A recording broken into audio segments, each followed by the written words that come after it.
Bueno, hoy vamos a hablar sobre René Descartes. Ya vamos a introducirnos a grandes rasgos dentro de lo que es el discurso del método. Vamos a hablar sobre los primeros pasos en torno a lo que es el dualismo sustancial también.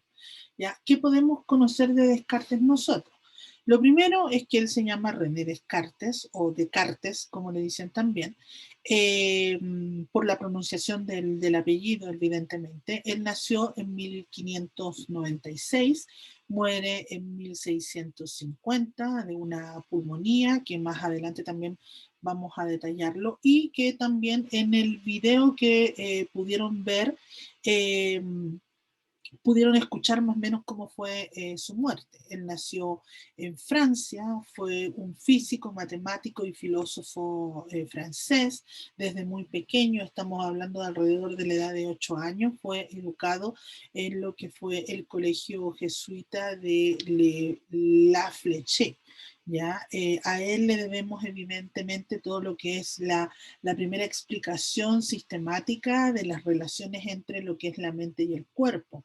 Ya él fue considerado el padre de la filosofía moderna, separó también todo lo que era la razón de lo material y facilitó el desarrollo del positivismo. Ya vamos a entender para este fin el positivismo como la filosofía que supone que solo el razonamiento basado en los hechos, ya, o los datos obtenidos a través de la observación, de los experimentos, etcétera, pueden sostener el verdadero saber, ¿ya? O el verdadero conocimiento.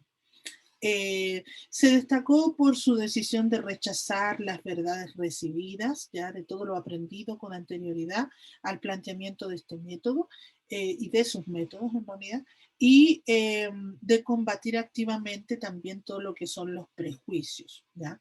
En torno a lo que es su filosofía, ya podríamos señalar que todo su pensamiento está marcado por la búsqueda incesante de la certeza, que se transformará esto en un punto bastante clave, ya que su criterio de la verdad va a ser la certeza, de tal modo que si hay algo que en algún momento te haga tener la mínima duda, es mejor rechazarlo y tenerlo como falso. ¿Ya? Aquí se nota evidentemente todo lo que fue la influencia que él recibió por el esplendor del método científico, en especial por la rigurosidad de las matemáticas, ya que entregan resultados precisos, exactos e indudables. Ya el tema de que él presentó una gran decepción hacia lo que fueron los filósofos, principalmente porque él consideraba que hablaban de muchas cosas que nunca se ponían de acuerdo. ¿Ya? Y él observaba también que el resto de las disciplinas iban avanzando, tenían fundamentos bastante sólidos para muchas de las respuestas que ellos encontraban a las preguntas y a las dudas que se le iban generando, pero que sin embargo la filosofía no lograba obtener eso porque no tenía un método que fuera tan preciso o tan exacto o tan riguroso como la matemática. Y es por ello que Descartes plantea el método cartesiano, que lo entendió en su momento como el conjunto de reglas ciertas y fáciles, capaces de poder suministrar el conocimiento cierto y verdadero. ¿Ya? En este nuevo método que él está planteando, la duda toma un papel bastante importante porque él señala la duda como un camino para poder llegar a lo que era la certeza. Solo cuando nosotros dudamos en algún momento de nuestra vida sobre algo determinado, es el momento en que nosotros vamos a poder encontrar algún tipo de verdad. Lo mismo que es solo a través de lo que es la duda como método, vamos a poder llegar a establecer la base indiscutible de este edificio filosófico que él quería comenzar a construir desde cero, ya con este conocimiento un poco más sólido y seguro. ¿Ya? Bueno, este método presenta 4 reglas. La primera es la regla de la evidencia, la segunda la regla del análisis, la tercera la regla de la síntesis y la cuarta la regla de la comprobación. Si hablamos sobre lo que es la regla de la evidencia, aquí podríamos destacar que no se debe aceptar nunca algo como verdadero a menos de estar completamente convencido de que lo es. Debemos evitar la percepción precipitada a través de los juicios hasta poder tener todas las evidencias. ¿Ya? Acá toma importante relevancia el tema de la claridad y de la distinción. Se va a tratar también de poder buscar evidencias que sean claras y que sean distintas.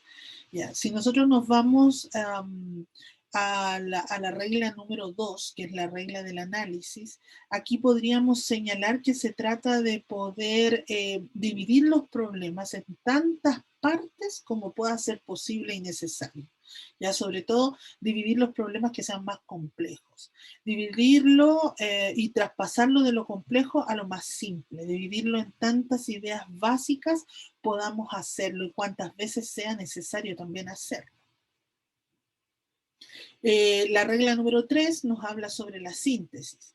Una vez que nosotros llegamos a esta descomposición o a esta reducción o a esta división que nos hace pasar la problemática compleja a una un poquitito más simple, debemos conducir con orden ese pensamiento o esas ideas que tenemos e ir ascendiendo hasta poder llegar a lo más complejo.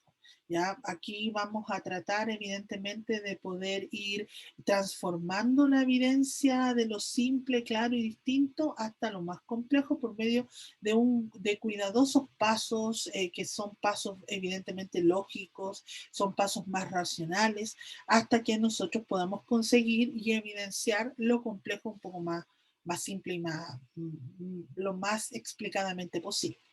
Luego viene la regla número 4, que es la regla de la enumeración o de la revisión, y esta consiste en repetir y revisar todos los pasos que ya hemos hecho con anterioridad hasta que estemos completamente seguros de que no se ha dejado ninguna cosa fuera y que se ha considerado absolutamente todo. ¿Ya? Resumiendo el tema de las 4 reglas que presenta el método cartesiano, volvemos a señalar que es la regla de la evidencia, análisis, síntesis y enumeración o revisión. Si resumimos la evidencia, podríamos decir que aquí solamente se va a admitir todo lo que es verdadero, todo lo que aparece claro y todo lo que aparece distinto. Vamos a entender la claridad como lo que se manifiesta sin oscuridad y vamos a entender la distinción como lo que no puede confundirse con otra cosa, ¿ya? Con lo que nos va a presentar una evidencia bastante clara. Si nos vamos a lo que es el paso del análisis, aquí se trata de dividir sobre todo las ideas complejas lo más posible que podamos para poder reducirlas a lo más simple. ¿Ya? Admitiendo siempre como verdaderas las que sean más evidentes. ¿Ya? De esta forma vamos a trabajar un poco más fácilmente. Va a ser mucho más fácil llegar a una deducción que tomar o abordar el tema complejo en su totalidad, sino que más bien esta división nos facilita la existencia, por llamarlo de alguna forma. Luego viene el tema de la regla de la síntesis. Aquí se trata evidentemente de conducir todo en orden, todos los pensamientos que tengamos, poder empezar desde lo simple hasta lo más complejo, poder a través de estos elementos simples lograr ordenarlos en forma intuitiva y deductiva, ya para poder lograr un mejor saber, un mejor conocimiento. Y el tema de la revisión o enumeración, que como lo nombramos recientemente, se trata simplemente de comprobar y de analizar si lo que hemos hecho hasta el momento lo hemos hecho bien, si hemos cumplido cada uno de los pasos en forma ordenada y están correctos, ¿ya? Entonces es como revisar, de hecho podríamos estar eternamente revisando algo para llegar a una conclusión de que es mucho más certero nuestro conocimiento de esta forma, ¿ya? Así se planteó en su momento por Descartes. Mientras mayor revisión, mientras mayor rigurosidad nosotros tenemos de la aplicación de estas 4 reglas, es más posible que lleguemos en forma más exacta a lo que es el conocimiento que se está buscando. ¿Ya? Bueno, dentro del video que se pudo ver dentro de la clase, se habló de las meditaciones metafísicas que planteó Descartes en uno de sus textos que él escribió, en un texto que además fue bastante importante y que él lo escribió en un momento bastante complicado de su vida, como fue la pérdida de su hija de 5 años, ¿ya? Aquí evidentemente se despliega paso a paso el nuevo método de conocimiento que él está proponiendo. Ya esto es como que le da un piso, una base, ya se plantean, son 6 meditaciones específicamente, 6 meditaciones metafísicas. La primera de ellas tiene que ver con el tema de la duda. Aquí Descartes se propone dudar de todas las opiniones antiguas, de todos los conocimientos antiguos que él posee a través de sus años de, de vida, ya de todo lo que ha aprendido, etcétera. Y propone comenzar desde cero. Ello evidentemente fue propuesto dentro de esta meditación como una forma para poder llegar a una verdad indudable, ¿ya? Sobre lo que se podría llegar a obtener de un conocimiento que fuera más entero, más completo, más certero, etcétera. De hecho, una de las frases que él destaca dentro de este texto dice, me embargan tantas dudas y errores que procurando instruirme no había conseguido más provecho que el reconocer más y más mi ignorancia. ¿Ya? Eso fue una frase que él escribió dentro de su texto. Aquí Descartes duda de la veracidad de lo que le han enseñado, ya porque señala igualmente que muchos de los conocimientos que él tiene son erróneos, ya, y incluye incluso que grandes sabios de la antigüedad, como por ejemplo Aristóteles, no estuvieron libres de error.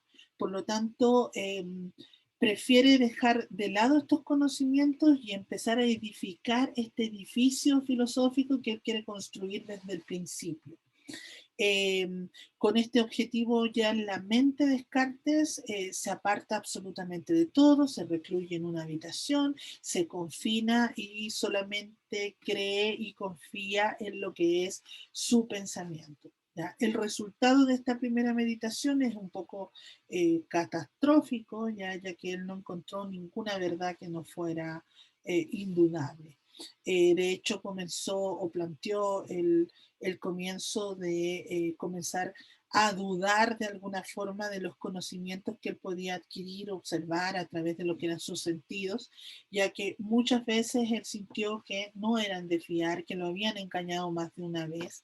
Y de hecho pone el ejemplo de que cuando él mete un palo o un lápiz dentro de un vaso con agua, al reflejarse a través de su reflexión, se puede ver el palo como que está quebrado. Entonces él siente que ese sentido lo está engañando. ¿Ya? Eh, También nos habla de que sus sentidos los han inducido a bastantes errores y que las cosas no siempre son lo que parecen. Es más, él señala que no solamente podemos asegurar si realmente existen las cosas que estamos percibiendo. ¿Ya? Habla también sobre los sueños. Dice que a través de los sueños él experimenta cosas, acontecimientos, de manera tan real que muchas veces le parecen ciertas, entonces muchas veces lo hacen dudar con referencia a lo que realmente existe o no. Entonces él se atreve a poner también en duda la existencia del mundo. ¿Ya? Y es ahí donde se plantea la pregunta del ¿cómo sé yo que no estoy soñando? Siguiendo con la primera duda, ya podemos ver que Descartes incluso va un poquitito más allá de lo que es el planteamiento de su duda como método, ya, sino que la lleva un poquitito más allá, como les decía, y comienza a dudar también de la veracidad de cosas que son un poco más comprobables, como por ejemplo lo matemático, ¿ya? Y él nos señala que si bien es cierto, dentro de los conocimientos que se han adquirido a lo largo de su vida, él tiene súper claro que 2 más 2 son 4, pero quizás exista un genio maligno que lo hace creer que 2 más 2 son 4, pero que en realidad no son 4, que a lo mejor 2 más 2 son 5. ¿Ya?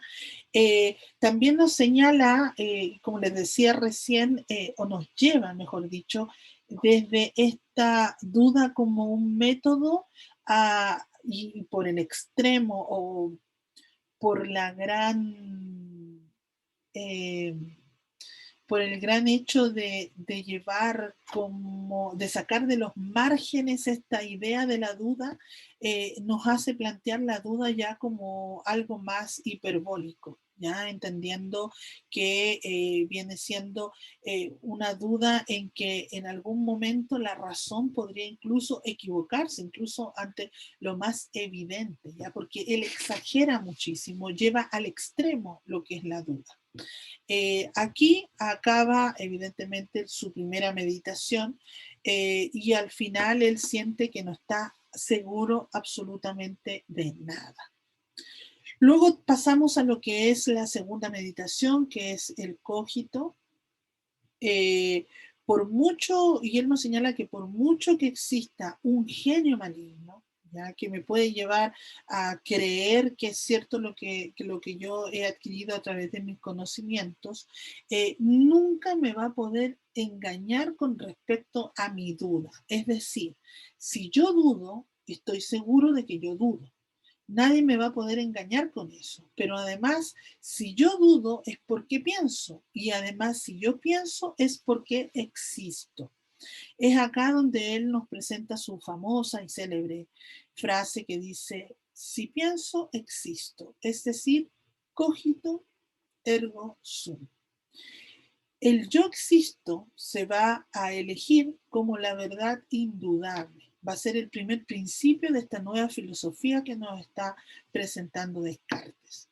Si yo existo, lo hago precisamente como cosa pensante, como una sustancia pensante, es decir, como un res cogitans. Del dudar metódico, nosotros podríamos extraer lo siguiente. Primero, soy yo quien duda, ¿ya? Debo existir para poder dudar. La duda es una forma de pensamiento y si yo pienso, existo. Y siguiendo con la segunda meditación, yo ya sé que existo, pero ¿qué soy yo? ¿Qué en realidad soy yo? Hasta el momento, en esta segunda meditación de Descartes, lo único que él puede asegurar es que es una cosa que piensa, ¿ya? Ya que evidentemente él, a través de todas estas meditaciones y de todos los pensamientos filosóficos que fue planteando, él descartó el tema del cuerpo. Ya lo ha desechado, al igual que todo lo que es el mundo sensible. Por lo tanto, yo no puedo estar seguro de que mi cuerpo exista. ¿Ya? Solo estoy seguro de que existo como cosa que piensa, como res cogita, sustancia pensante. Aquí comienza la radical distinción entre lo que es el alma o yo y el cuerpo, ya que luego se va o será la base de lo que es el dualismo cartesiano. Ahora, ya que yo existo como cosa que piensa, ¿ya?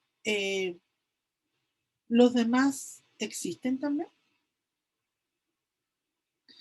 Bueno, la intermitencia que presentó este cogito que nos plantea dentro de su segunda meditación Descartes es un problema que por lo menos hasta esta segunda meditación, hasta terminar esta segunda meditación, Descartes no ha resuelto todavía.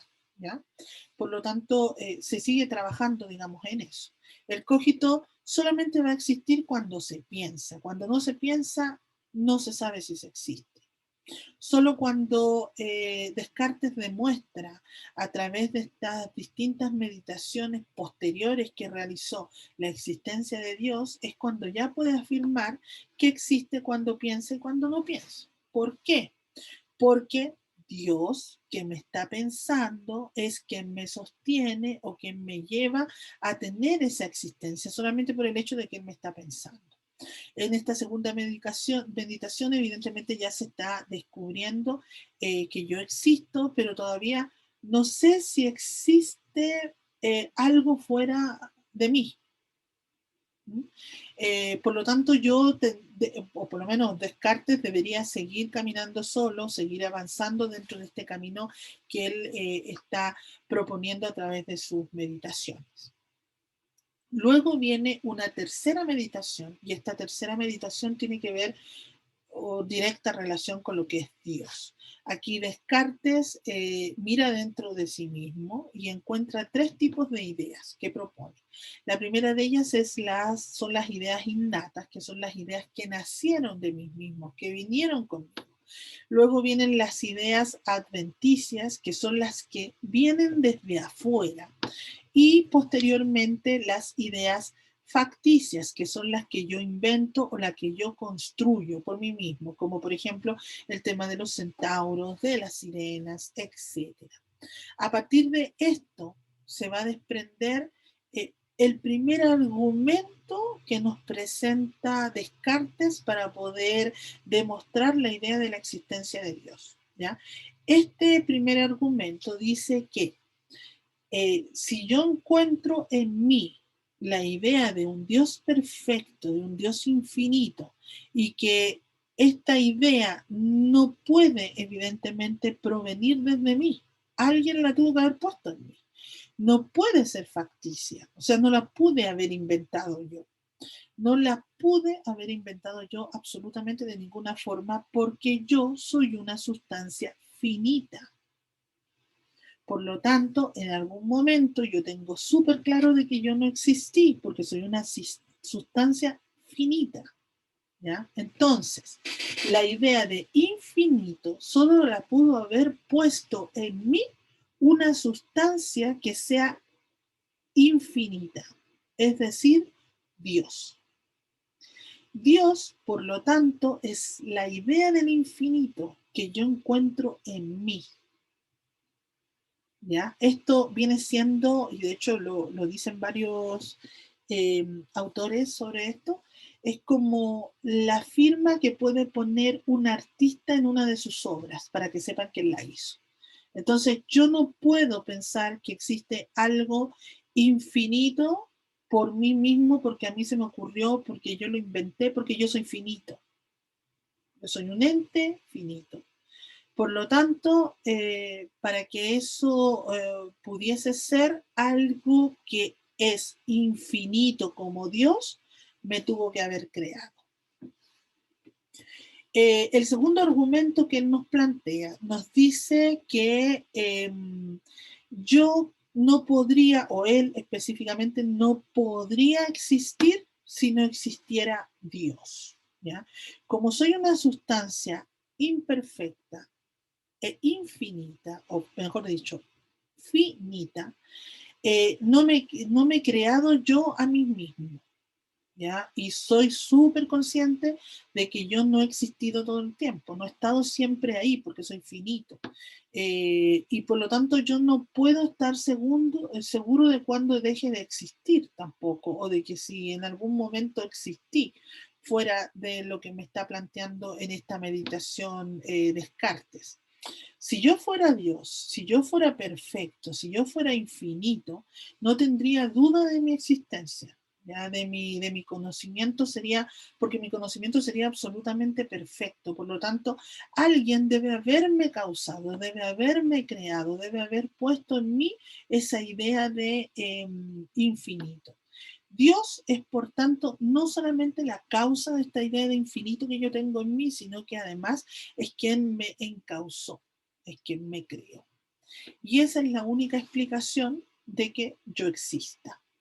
Ese Dios que Descartes en ese momento está descubriendo, además es perfecto, por lo tanto, y por lo tanto es totalmente bueno. O sea, es imposible que este Dios perfecto me engañe, porque si no dejaría de ser perfecto. Y es ahí donde pasa a una cuarta meditación, que es la meditación del error. Aquí esta meditación la presenta para poder explicar el cómo puede ser que si Dios es bueno, pueda existir el error. ¿Ya? Y él señala que tenemos nosotros dos facultades. Una es la inteligencia y la otra es la voluntad. Si bien la inteligencia es finita, debemos tener claro que la voluntad es infinita. La voluntad siempre va a ser más larga que la inteligencia. El error entonces va a suceder cuando mi voluntad quiere correr más rápido que la inteligencia, ¿ya? Ocurre cuando mi voluntad no respeta los límites que le pone mi inteligencia. ¿Ya? En términos más prácticos y dando también un ejemplo para que lo puedan entender mejor. Cuando me precipito yo, por ejemplo, en dar un juicio, es porque mi voluntad quiere hacer ese juicio ahora, ya, sin pensarlo. ¿Ya?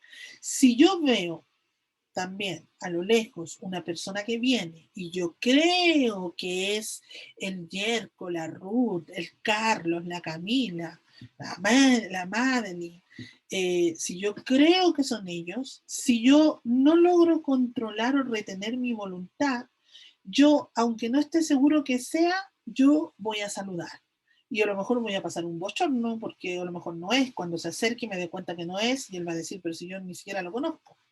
Pero sin embargo, si yo logro retener a mi voluntad, ¿ya? Yo no voy a saludar, yo voy a esperar a que esa persona se acerque más a mí y ahí yo recién voy a poder distinguir si es o no es la persona. Otro ejemplo quizá un poco más práctico es el hecho de que si nosotros imaginamos que la manga de, por ejemplo, mi chaqueta, ya la manga de mi chaqueta viene siendo la inteligencia, ¿ya? El brazo, mi brazo, lo vamos a poner como mi voluntad. ¿Cuándo sucede el error? ¿Ya? ¿Cuándo sucede el error? Como ustedes pueden ver, lo voy a arreglar acá también. Mi chaqueta, mi brazo está dentro de los límites que le pone la inteligencia, que viene siendo la manga.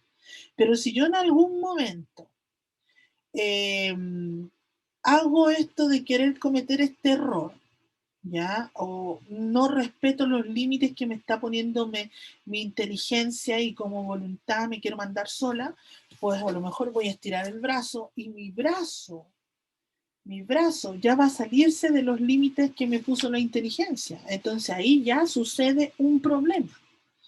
¿Ya? Y ese problema para Descartes no tiene absolutamente nada que ver con que Dios sea malo o con que Dios me induzca al error, sino que simplemente tiene que ver con que mi voluntad no le hace caso a mi inteligencia, no respeta los límites, no respeta los límites que le puso esa inteligencia.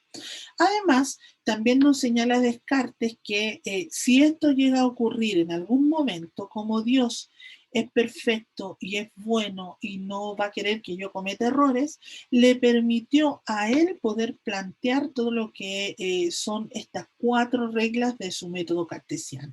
Las 4 reglas son las que vimos hace un rato, que es la regla de la evidencia, análisis, síntesis y comprobación.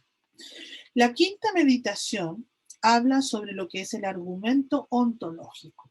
Aquí Descartes nos presenta un tercer argumento sobre lo que es la existencia de Dios y nos dice que así como hay cosas que no se pueden separar, como por ejemplo la montaña del valle, como por ejemplo un triángulo que tiene 3 lados, porque claro, si nosotros pensamos en un triángulo que tenga 4 lados, ya no sería un triángulo.